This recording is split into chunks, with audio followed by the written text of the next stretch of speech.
Welcome back. اور اسی سے میں بات کریں گے مہک. دنیا گول ہے. یس دنیا گول ہے اور گھومتی بھی ہے. اب یہ دیکھیں کتنی مزے کی چیز ہے.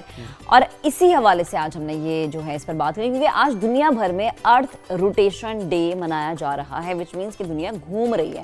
امریکی سائنسدانوں کو قابل تجدید توانائی کے شعبے میں بڑی کامیابی ملی ہے. زمین کی گردش سے بجلی پیدا کرنے کا آلہ ایجاد کر لیا گیا. بالکل. پرنسٹن یونیورسٹی اور ناسا کے ماہرین نے ایک ایسی مشین کا کامیاب تجربہ کر لیا ہے جس کو ایک خاص زاویے سے اگر زمین پر رکھا جائے تو مسلسل بجلی ہی پیدا ہوتی رہے گی. بھئی یہ کیا ہو رہا ہے؟ سائنس کہاں پر جاتی جا رہی ہے؟ یہ دیکھیں نا, اگر یہ آلہ پاکستان میں آ جائے تو میں کہتی ہوں کیا ہی بات ہے. ہمارے تو جو یہ بجلی نہ ہونے والے مسئلے ہیں نا یہ ختم ہو جائیں. یہ مشین زمین کے گرد موجود مقناطیسی میدان کو الیکٹرک توانائی میں تبدیل کرتی ہے. دنیا بہت آگے جا چکی ہے, بہت ترقی کر لی ہے. اب ذرا اس ترقی پہ ہم نظر ڈالتے ہیں, اس کے بعد اس پہ ہم ڈیٹیل میں بات کریں گے. زمین گھومے گی تو بجلی پیدا ہوگی. سائنسدانوں نے زمین کی گردش سے توانائی کشید کرنے کا کامیاب تجربہ کر لیا. پرنسٹن یونیورسٹی اور ناسا کے سائنسدانوں پر مشتمل ایک ٹیم نے ایسا آلہ بنایا ہے جو زمین کے گرد مقناطیسی میدان سے کرنٹ پیدا کرنے کی صلاحیت رکھتا ہے.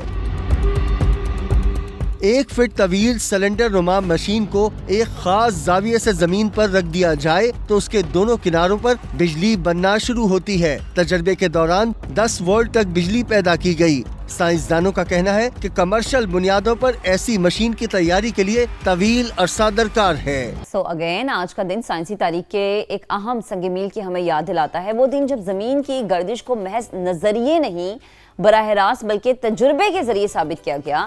زمین کی گردش انسانی زندگی کو کس طرح سے متاثر کرتی ہے اور کیا اس روٹیشن سے بجلی مستقبل میں پیدا کی جا سکتی ہے, یہ بہت اہم ہے کیونکہ کچھ تجربے ہوتے ہیں وقتی اور کچھ ہوتے ہیں دیر پا. جی بالکل. ان سوالات کے جوابات حاصل کرنے کی کوشش کرتے ہیں. ہم نے رابطہ کیا اسپارکو کے ریسرچر جی ایم لغاری صاحب ہمارے ساتھ موجود ہیں. لغاری صاحب بہت شکریہ, گڈ مارننگ, آپ نے اپنا وقت نکالا.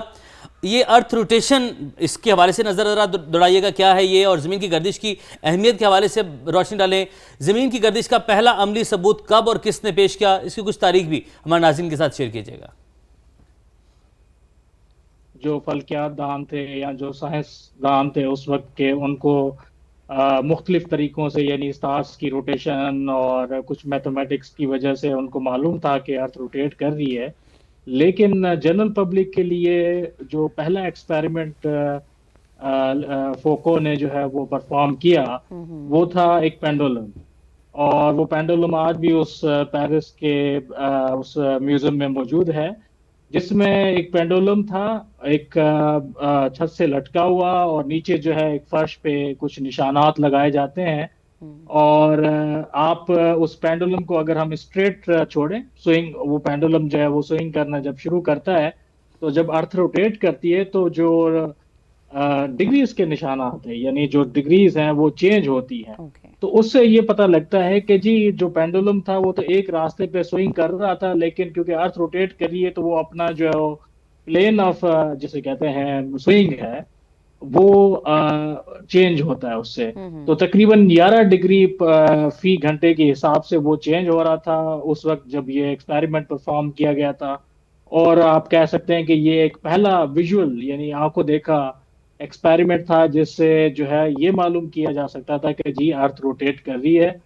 اور ارتھ روٹیشن کا جو باقاعدہ جسے فرسٹ ایکسپیریمنٹ کا ہے وہ یہ فوکو پینڈولم جو ہے وہ یہ تھا. صحیح. لغاری صاحب اس میں پھر یہ بھی تو اہم ہے کہ یہ جو تحقیق ہوئی ہے اس کے مطابق زمین کی گردش اور اس کے مقناطیسی میدان سے جو بجلی پیدا کرنے کا دعویٰ کیا گیا ہے وہ واقعی کیا مستقبل میں ہمیں توانائی کے طور پر سامنے آ سکتا ہے کہ یہ مستقل بنیادوں پر ہے یا صرف تجرباتی سطح کی سائنسی تحقیق ہے یہ؟